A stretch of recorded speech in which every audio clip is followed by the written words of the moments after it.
अब देखिए, अपना चौथा समुद्री जलमार्ग है दक्षिणी अटलांटिक समुद्री मार्ग। देखिए, रियो डी जेनेरियो से जहाज केप टाउन होते हुए पूर्वी अफ्रीका, एशिया और ऑस्ट्रेलिया जाते हैं। रियो डी जेनेरियो देखें, ब्राजील का बड़ा शहर है दक्षिणी अमेरिका में। देखें, वहां से समुद्री जहाज शुरू होंगे और केप टाउन होते हैं, केप टाउन अफ्रीका में।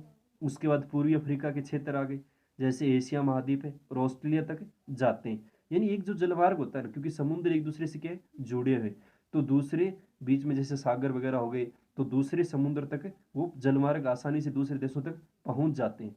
यानी बहुत बड़े स्थल क्षेत्र को जोड़ देते हैं महासागर। अपन ने पढ़ा भी था, क्योंकि लगभग 73% भाग पर क्या है, जल का विस्तार है। दक्षिणी अमेरिका में देखें तो अमेजन बेसिन, यानी दक्षिणी अमेरिका में देखें अमेजन बेसिन, अमेजन नदी भी अपुआ क्षेत्र की दृष्टि से दक्षिण अमेरिका की सबसे लंबी नदी। और अमेजन में बहुत ज्यादा क्या वन है, यानी जिसे विश्व के फेफड़े कहा जाता है, यानी सघन वन वाला क्षेत्र है। बहुत ज्यादा ऑक्सीजन इन वनों से मिलती है विश्व को।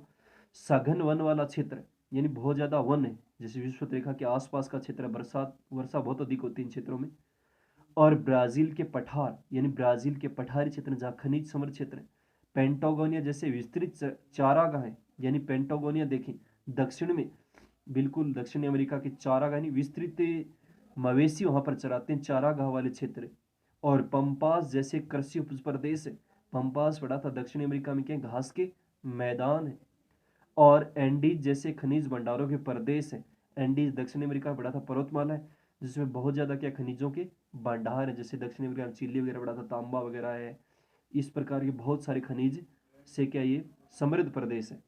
और दक्षिणी अमेरिका के पूर्वी तट पर देखें तो रियो डी जेनेरो ब्राजील में, सेंटोस भी ब्राजील में, मॉन्टेविडियो है ब्राजील में, ब्यूनस आयरिस ब्राजील में, और अर्जेंटीना में दक्षिण अमेरिका में, वाहया ब्लॉक आदि प्रमुख बंदरगाह। और इनसे गेहूं, मक्का, ऊन, चमड़ा, मांस, कहवा, कपास, तंबाकू, चीनी, मशीनें, लोहा इस्पात, खनिज आदि का क्या होता है, निर्यात होता है। तो ये है दक्षिणी अटलांटिक समुद्री मार्ग, अपना विश्व का चौथा समुद्री जल मार्ग। दोबारा से देखिए, रियो डी जेनेरियो से, रियो डी जेनेरियो देखें तो दक्षिणी अमेरिका में ब्राजील का बड़ा शहर है। और यहाँ से जलयान, यानी समुद्री जो जलयान है, वो केप टाउन होते हुए दक्षिण अफ्रीका के दक्षिण में देखें तो केप टाउन से होते हुए पूर्वी अफ्रीका, एशिया और ऑस्ट्रेलिया में जाते हैं। यानी अफ्रीका का पूर्वी क्षेत्र है, एशिया का देश है, और ऑस्ट्रेलिया तक जाते हैं। और दक्षिणी अमेरिका में देखें तो अमेजन बेसिन जैसे, और दक्षिणी अमेरिका में देखें अमेजन सर्वाधिक वनों वाला क्षेत्र है। अमेजन नदी भी अफवाह क्षेत्र जिसको कहते हैं, यानी बहुत ही सघन वन वाला क्षेत्र है। बहुत अधिक वर्षा होती है विश्व रेखा के आस पास के क्षेत्र ही। और ब्राजील के पठार, यानी ब्राजील का पठारी क्षेत्र है, खनिज समृद्ध क्षेत्र है। पेंटागोनिया जैसे विस्तृत चारागाह है, यानी पेंटागोनिया एक चारागाह है, मवेशियों को चराने के लिए बहुत अच्छी यहाँ पर चारागाह मिलते हैं। पंपास जैसे उपजाऊ कृषि प्रदेश है, दक्षिण अमेरिका में पड़ा था। पंपास क्या है, उपजाऊ घास के मैदान है, कृषि प्रदेश जहाँ कृषि की जाती है। और एंडीज जैसे देखें खनिजों के क्या है, प्रदेश है। एंडीज मतलब दक्षिणी अमेरिका में देखें तो एंडीज पर्वतमाला है, जहाँ खनिज भंडार क्षेत्र है। और दक्षिणी अमेरिका के पूर्वी तट पर देखें तो Rio de Janeiro, Santos, Montevideo, Buenos Aires, यानी ये सारे दक्षिण अमेरिका में, जैसे रियो डी जेनेरियो ब्राजील है, सेंटोस भी ब्राजील है, मॉन्टेविडियो है, ब्यूनस आयरिस है, अर्जेंटीना के शहर है, वाहिया ब्लांक है, आदि प्रमुख बंदरगाह। यानी इनको पार करते हुए यहाँ से गेहूं है, जैसे मक्का है, ऊन है, क्योंकि भेड़ पालन भी होता है, चमड़ा है, मांस है, कहवा की भी खेती होती है। अपन ने पढ़ा था फेजेंडा कहते हैं ना ब्राजील में कहवा की जो बागान है। कंपास है, तंबाकू है, चीनी है, मशीनें हैं, लोहा इस्पात है, और जो खनिज वगैरह हैं उनका क्या होता है, निर्यात इस जलमार्ग के द्वारा किया जाता है। तो ये है अपना विश्व का चौथा महासागरीय समुद्री जलमार्ग, दक्षिणी अटलांटिक समुद्री मार्ग। दोबारा से देखिए, बहुत कठिन है विश्व के संदर्भ में, लेकिन पहले तो विश्व के आपको महाद्वीप पता होना चाहिए, कौन सा महाद्वीप कहाँ है। और फिर महाद्वीप में देखें तो देशों की स्थिति पता होनी चाहिए।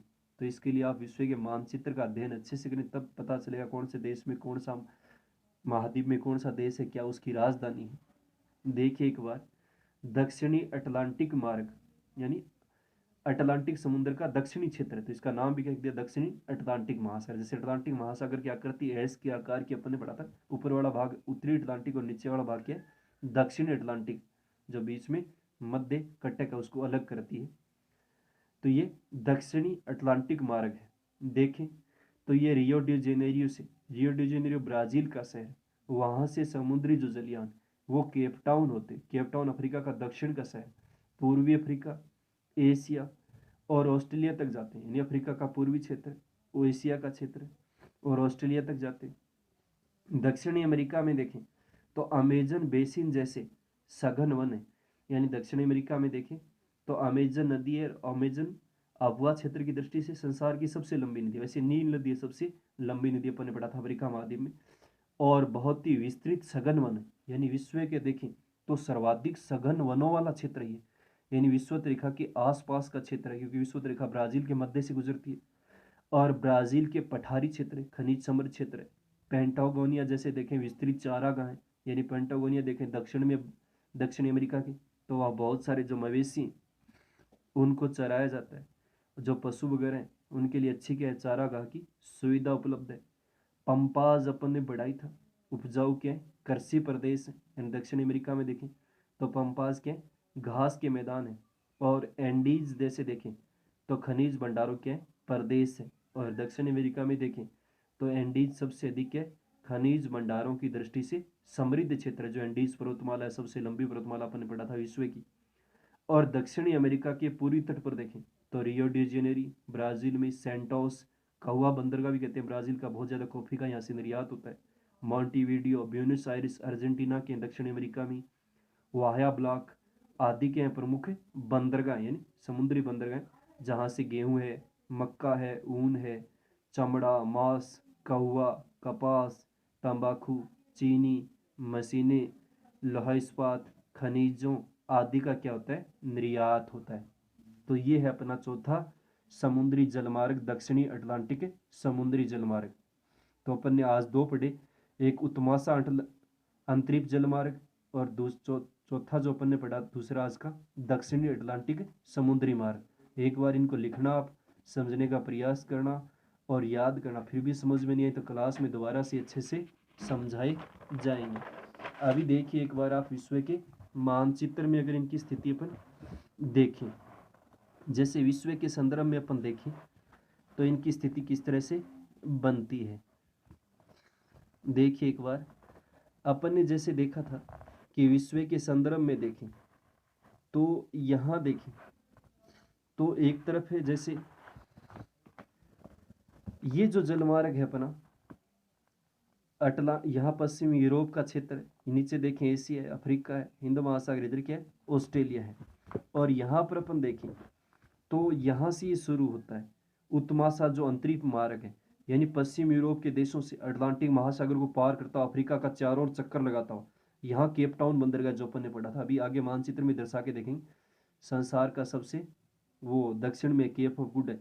तो इस वृत्त को पार करते हुए यहाँ तक ही आते हैं, ऑस्ट्रेलिया के जो मेलबर्न है, सिडनी है, यहाँ तक ही है। तो ये है अपना उत्तमासा अंतरिक्ष मार्ग, यानी यहाँ से इसकी स्थिति दर्शानी पड़ेगी। यानी ऊपर यूरोप हो गया, आर्कटिक महासागर है, जैसे नीचे एशिया है, अफ्रीका है, हिंद महासागर है, और इधर ही कौन सा है, ऑस्ट्रेलिया महाद्वीप है। तो यहाँ से शुरू होंगे और इस अटलांटिक महासागर को पार करते हुए अफ्रीका के चारों ओर ये चक्कर लगाते हुए, जैसे इस साइड में अफ्रीका हो गया तो यहाँ से भी है, और दक्षिणी अमेरिका है ना, तो यहाँ पर भी देखें तो इसको ये मिल जाता है क्षेत्र, क्योंकि यहाँ पर भी देखें तो दक्षिणी अमेरिका और अफ्रीका के, क्योंकि ये उत्तरी अटलांटिक समुद्री मार्ग है इसके द्वारा ये जुड़ते हैं, तो यहाँ भी आयात निर्यात में इससे सुविधाएं, संसार का सबसे लंबा जल मार्ग है। तो ये इसकी स्थिति दर्शानी है उत्तरी अटलांटिक समुद्री मार्ग की। उसके बाद देखें तो उत्तमासा जो अंतरिक्ष जल मार्ग है उसकी स्थिति देखें तो यहाँ बनती है, जैसे दक्षिणी अमेरिका है, और दक्षिणी अमेरिका के बाद यहाँ कौन सा है, ये अफ्रीका का क्षेत्र है। तो यहाँ से शुरू होता है, ब्राज़ील से शुरू है, जैसे अर्जेंटीना है, और यहाँ से होता है इस जलमार्ग में मिल जाता है उत्तरी अंतमासा जो जलमार्ग है उसमें। तो यहाँ तक है इसकी स्थिति। तो एक बार इनको समझना, समझ में आए तो ठीक है, नहीं तो फिर क्लास में दोबारा इनको समझाया जाएगा और मानचित्र में आप देखना, जैसे ऊपर उत्तरी अमेरिका है, दक्षिणी अमेरिका है, इसमें इस साइड में जैसे अर्जेंटीना है, नीचे जैसे ब्राज़ील है, तो ये बड़े क्या हैं, इस महाद्वीप के देश हैं।